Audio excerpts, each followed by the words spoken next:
Hadirin jamaah Jumat rahimakumullah. Setiap perjalanan pasti ada saja rintangan.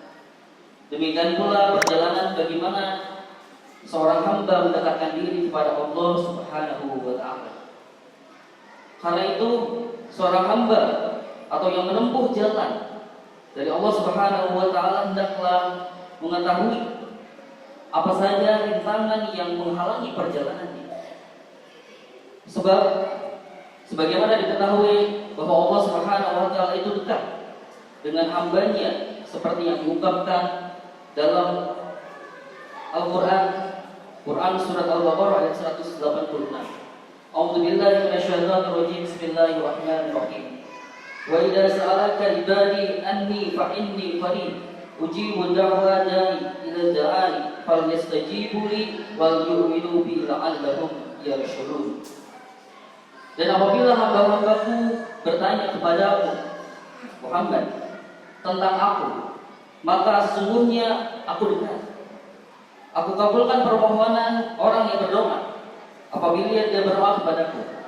Hendaklah mereka itu memenuhi perintahku dan beriman kepadaku agar mereka memperoleh kebenaran. Quran surat Al-Baqarah ayat 186. Hadirin jamaah Jumat rahimakumullah.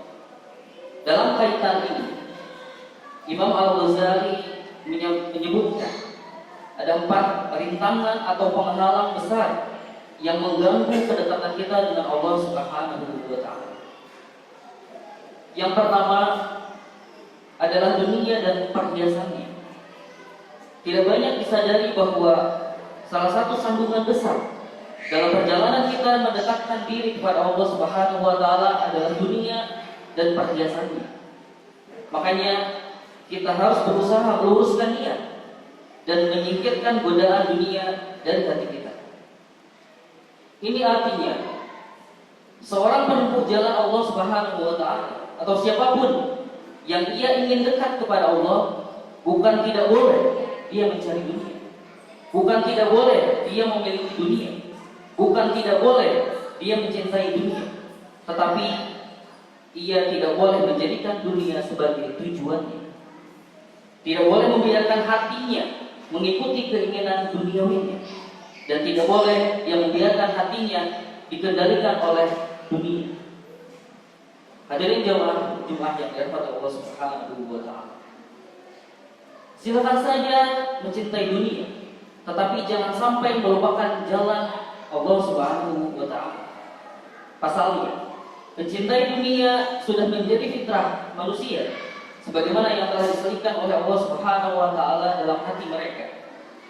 Demikian seperti yang disampaikan oleh Allah Subhanahu wa taala dalam firman-Nya, A'udzu billahi minasyaitonir rajim. Bismillahirrahmanirrahim.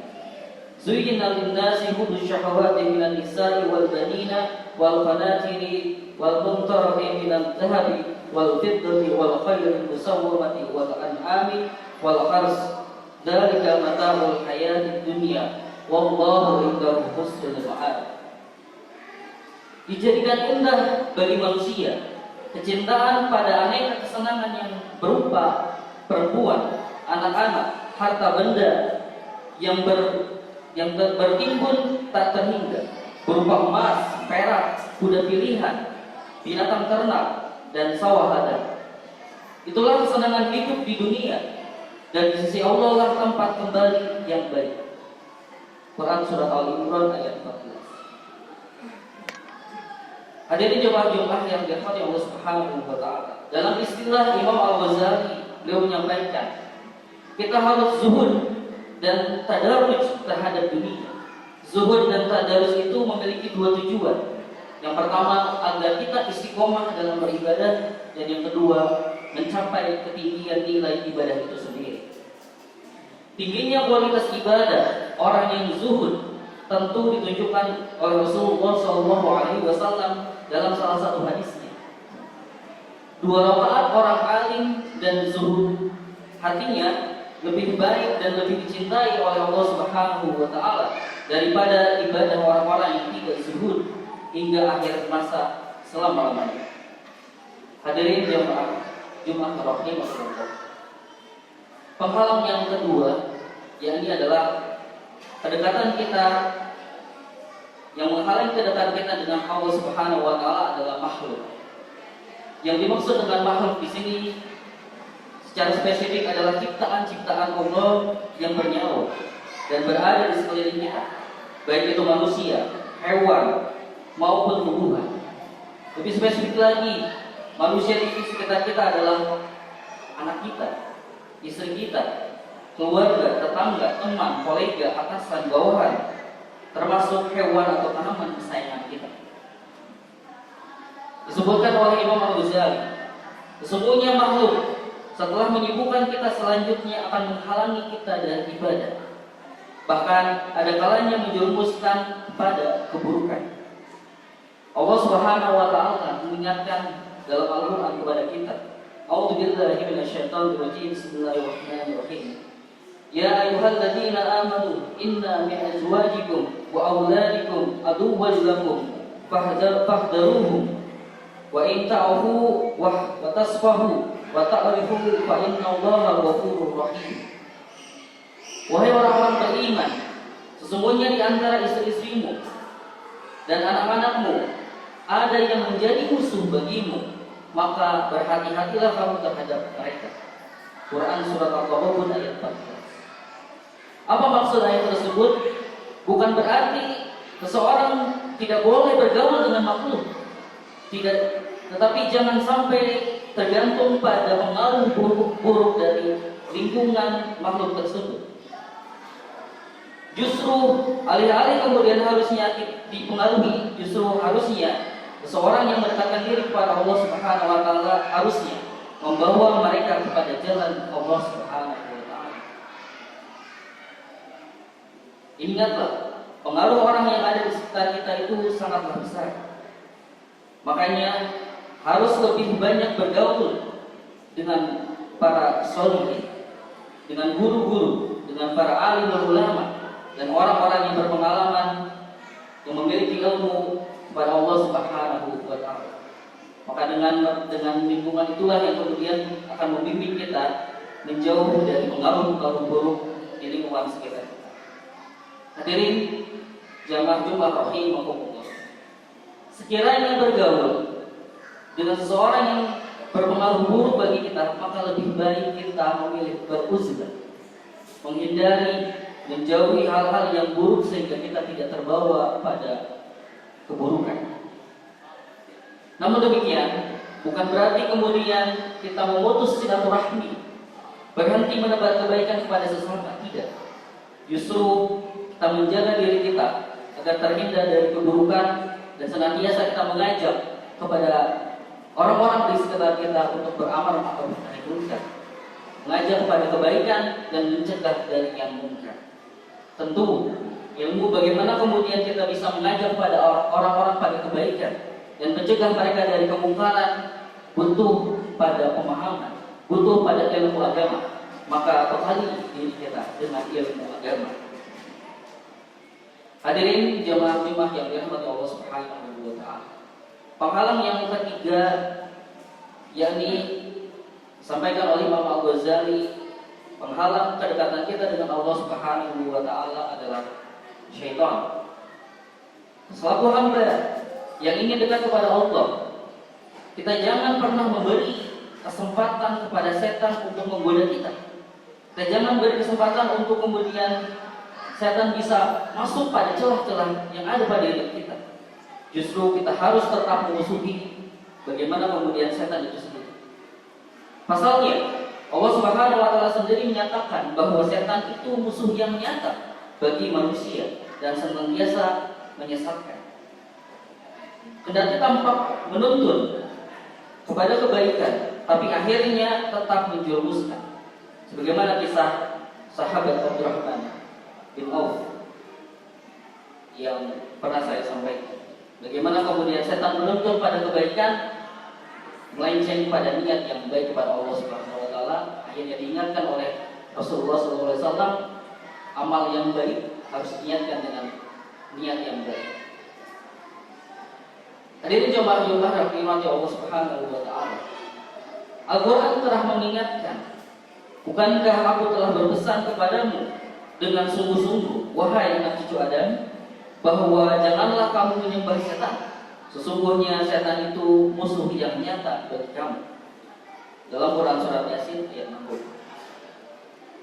Yang perlu diwaspadai adalah tipu daya setan yang sangat halus dan lembut. Imam Al-Ghazali mengutip pernyataan Yahya bin Mu'az Ar-Razi. Beliau menyatakan, setan itu santai, sementara engkau sibuk. Setan itu melihatmu, sedangkan engkau tidak melihatnya. Engkau melupakannya, sedangkan setan tidak melupakanmu. Lagi pula, setan itu memiliki banyak penolong dalam menggoda. Hadirin jamaah yang dirahmati Allah Subhanahu wa taala. Salah satu cara agar kita bisa terhindar dari godaan setan adalah dengan memperbanyak zikir. Zikrullah, mengingat Allah Subhanahu wa taala. Introksilah billah, perasaan kita, ingatan kita, pikiran kita yang kemudian terhubung dengan Allah Subhanahu wa taala, itulah yang akan menjaga kita dari godaan setan. Kita akan senantiasa terhindar dari godaan setan. Kita akan senantiasa menghindari sesuatu yang diharamkan, karena ada introksilah billah, kedekatan kita, kesadaran kita kepada Allah Subhanahu wa taala. Ketika di depan kita ada sesuatu yang haram, ketika kita memiliki introksilah billah, maka kita akan menghindari keharaman tersebut. Ketika di depan kita ada yang subhan, maka kita pun bercoba untuk menghindari sesuatu yang subhan tersebut. Dan yang kedua adalah dengan berlindung kepada Allah Subhanahu wa taala. Berdoa kepada Allah agar kemudian terhindar dari tipu daya setan. Dan jangan pernah mengikuti tipu daya setan dan langkah setan. Sekali saja kita mengikuti, maka kita akan terus mengikuti. Sebagaimana disampaikan, diajarkan oleh para guru-guru kita dengan berdoa kepada Allah Subhanahu wa taala, Allahumma inni a'udzubika min atba'i khutuwati syaitan. Ya Allah, aku berlindung kepadamu dari mengikuti langkah-langkah setan. Itulah salah satu doa yang kemudian kita dapat amalkan, kita dapat panjatkan kepada Allah Subhanahu wa taala agar terhindar dari godaan dan langkah tipu daya setan. Hadirin jemaah-jemaah yang dirahmati Allah Subhanahu wa taala. Dan hal yang terakhir disampaikan oleh Imam Al-Ghazali adalah nafsu. Terutama adalah nafsu amarah yang selalu menyuruh pada keburukan. Demikian seperti yang disebutkan dalam Al-Quran, Inna nafsa la'ammaratun bis-su'i illa ma rahima rabbi. Sesungguhnya nafsu itu selalu mendorong kepada kejahatan, kecuali nafsu yang diberikan rahmat oleh Allah Subhanahu wa taala. Quran surat Yusuf ayat 53. Dijelaskan oleh Imam Al-Ghazali mengapa nafsu merupakan rintangan yang paling sulit ditaklukkan karena nafsu dan penjahat yang berada di dalam diri kita. Bahayanya kadang tidak terlihat karena berada dalam satu rumah. Hadirin jemaah Jumat yang dirahmati Allah Subhanahu wa taala. Itulah 4 penghalang yang bisa menghalangi kita mendekati Allah Subhanahu wa taala. Terakhir, Imam Al-Ghazali memberikan 3 cara agar kemudian kita memecah keinginan nafsu amarah kita. Yang pertama adalah dengan menentang keinginan syahwat atau hal-hal yang diinginkan. As-sabr, bersabarlah dalam kemudian tidak melakukan keharaman.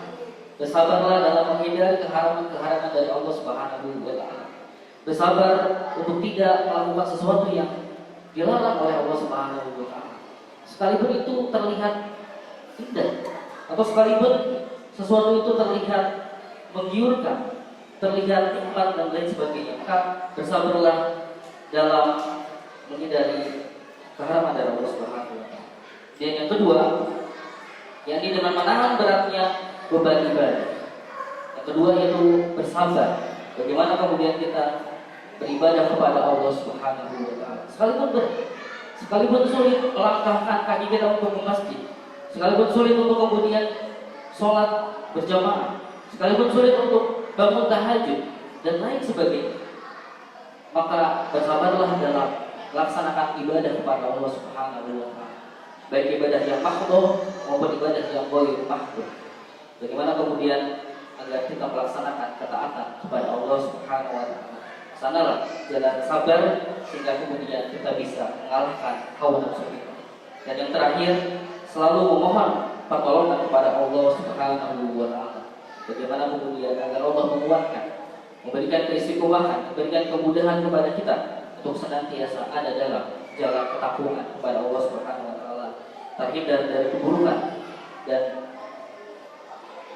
memecahkan keinginan hawa nafsu. Semoga kita semuanya termasuk hamba yang dapat mengendalikan hawa nafsu, senantiasa berhati-hati dalam bergaul dengan makhluk, dengan bergaul dengan lingkungan yang tidak baik. Kemudian semoga kita terselamatkan dari godaan setan, dan tentu semoga Allah Subhanahu wa taala melindungi kita dari godaan setan dan mendekatkan kita dengan Allah Subhanahu wa taala. Untuk itu, jamaah Jumat yang dirahmati Allah Subhanahu wa taala, dengan bekal ilmu agama lah ketakwaan kita akan tertuntut. Dengan ilmu agama lah syahwat kita akan teratur.